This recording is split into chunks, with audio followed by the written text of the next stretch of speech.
नमस्कार, सनातनी आवाज़ में आप सबका स्वागत है। आज का विषय है कल्कि भगवान की जन्म स्थल को संभल क्यों कहा जाता है। संभल को प्रतीक्षा है भगवान कल्कि के आगमन की। कई जगह पढ़ा है कि अलग अलग युगों में संभल के अलग अलग नाम थे।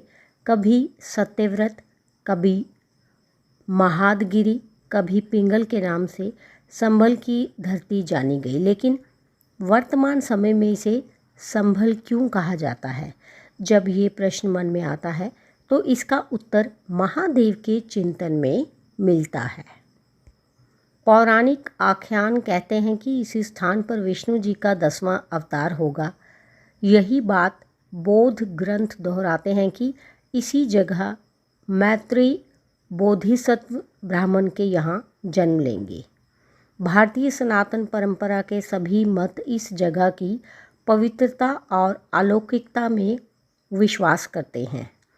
अग्नि पुराण और भागवत पुराण कहते हैं कि संभल के एक ब्राह्मण परिवार में प्रभु अवतरित होंगे। उनके पिता का नाम विष्णु यश और माता का नाम सुमति होगा। राम जी की तरह भगवान कल्कि के भी 4 भाई होंगे और सभी मिलकर धर्म की स्थापना करेंगे। भगवान कल्कि के 2 विवाह होंगे। उनकी पत्नियों का नाम लक्ष्मी रूपी पद्मा और वैष्णवी रूपी रमा होगा। भगवान कल्कि अपने गुरु भगवान परशुराम के निर्देश पर भगवान शिव जी की तपस्या करेंगे और दिव्य शक्तियों को प्राप्त करेंगे। दिव्य शक्तियों को प्राप्त करने के बाद भगवान कल्कि देवदत्त घोड़े पर सवार होकर पापियों का संहार करेंगे और पुनः धर्म की स्थापना करेंगे।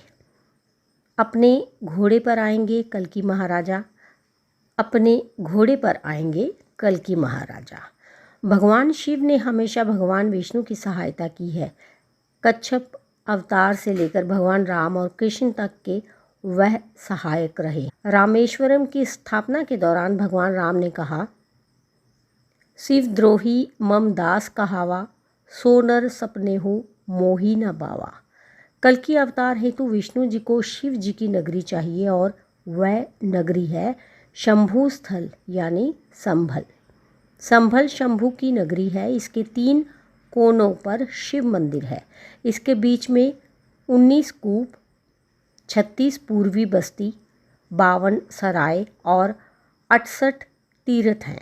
कुल 87 देव तीर्थ हैं। भगवान ने अपने लिए यही शंभु की नगरी का चयन किया है। शंभु स्थल का पुनर्निर्माण हो रहा है। अयोध्या काशी के बाद महादेव का कनपटा गण आदित्यनाथ संभल का कायाकल्प करा रहा है। इसके बाद मथुरा, जौनपुर, फिर और भी स्थल जिन्हें मलेच्छों ने अपवित्र किया था उसका भी क्रम आएगा। तो दोस्तों, इसके साथ ही मुझे दीजिए अनुमति, फिर मिलती हूँ। धन्यवाद।